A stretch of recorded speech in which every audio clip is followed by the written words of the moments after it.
अपना ध्यान सम्मुख विराजमान श्री श्री 108 श्री परमहंस महान विभूतियों की ओर लगाते हुए और अपनी मुख रचना को पवित्र करने हेतु एक बार ऊंची और मीठे स्वर में बोलिए जयकारा बोल मेरे श्री गुरु महाराज की जय। बोलो साचे दरबार की जय। बोलो श्री सतगुरुदेव भगवान की जय।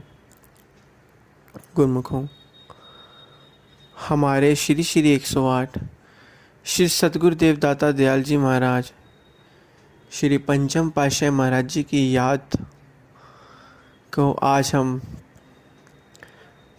कर रहे हैं। श्री सतगुरुदेव महाराज जी श्री पंचम पातशाही महाराज जी ने हम जीवों पर अनेकों उपकार किए हैं और उन उपकार का बदला यह जीव इस जन्म में तो क्या आने वाले कई जन्मों तक नहीं चुका सकता। गुरु सत्ता ही श्रेष्ठ मनुष्य का गठन धारा पर करती है, सदा ही आकर वह शक्ति मानव में मानवता भरती है। छिपी हुई क्षमताओं को उसने आकर उन्मान दिया, रूहानी प्रभु ने ही हर युग में शिष्यों का निर्माण किया।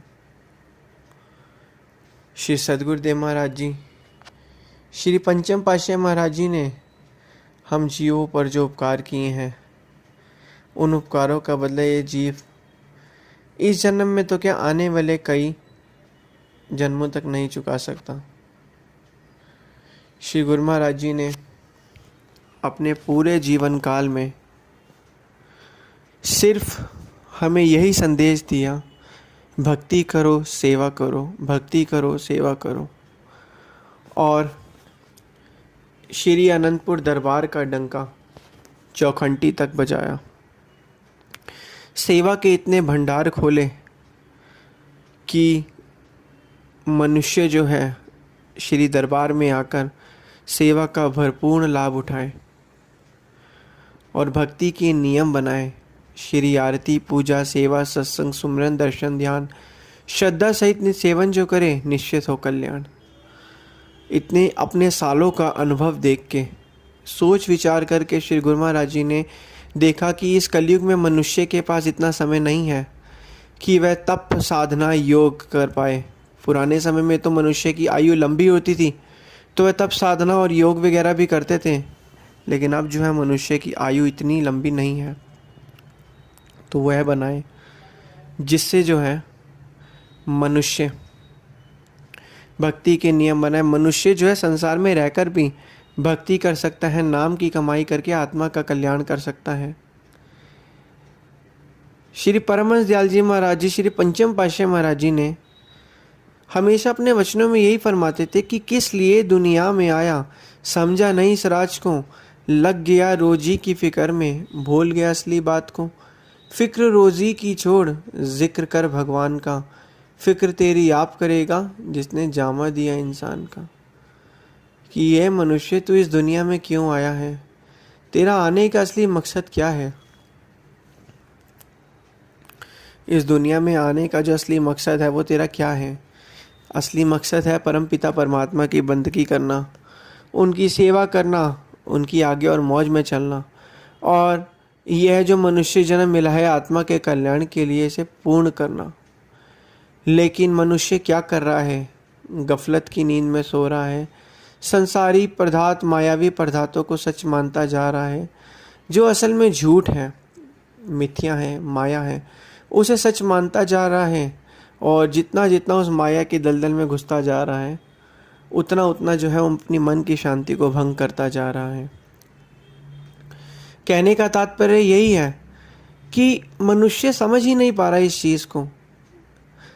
चाहता तो है आत्मिक शांति और आनंद प्राप्त करना, लेकिन वो जा गलत दिशा में रहा है। वक़्त के संतों महापुरुषों का यही कहना है कि गुरुमुखों, यह जो समय है यह बीतता जा रहा है, इस समय से लाभ उठा लो। पता नहीं यह समय दोबारा लौटकर वापस आए या ना आए, क्योंकि वक्त के पास खुद ही अपनी इतनी शक्ति नहीं है कि वो दोबारा उस वक्त को ला पाए। वक्त के पास खुद इतना ताकतवर होने के बावजूद भी वक्त के पास खुद भी शक्ति नहीं है कि दोबारा उस वक्त को वो वापस लेकर आ पाए। लेकिन वक़्त के संत महापुरुष फरमाते हैं कि कल करे सो आज कर, आज करे सो अब, कल प्रलय आ गई फिर करेगा कब। कि कल की जगह भी करना है और परसों भी करना है, तो सबको महावीर जी करना। आज क्या कर, भक्ति कर, सेवा कर, नाम सुमरन आराधन कर। अगर सच्चा सुख और सच्ची शांति चाहता है, क्षणभंगुर सुख और क्षणभंगुर शांति चाहता है, तो यह तो तू संसार की चीज़ों में भी थोड़ा सा कार्य कर तो तुझे प्राप्त हो जाएगी। थोड़े समय के लिए प्राप्त होगी,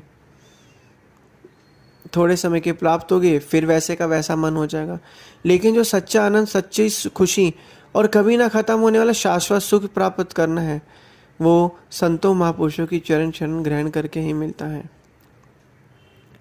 महापुरुष फरमाते हैं कि जितना भी समय हो पाए अपने मन की सुरती को, सुरती तो जिस काम में आप सुरती लगाओगे वो उसमें जो है बेहतरीन बन जाती है।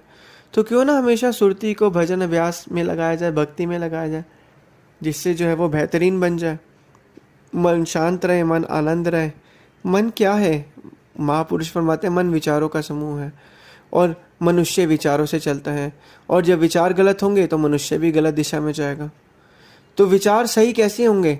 वक़्त के संतों महापुरुषों की चरण शरण को प्राप्त करके, उनके आगे और मौज में चल के विचार जब सीधे हो जाएंगे तो जो है मन भी सीधा हो जाएगा। आज हम सभी गुरुमुख को जन श्री सद्गुरुदेव महाराज जी, श्री पंचम पातशाही महाराज जी की याद में जो है हम सोच रहे हैं कि श्री गुरु महाराज जी की याद में भावपूर्ण श्रद्धांजलि दे रहे हैं। गुरु महाराज जी हमारे आसपास ही हैं, यह हमें समझना है।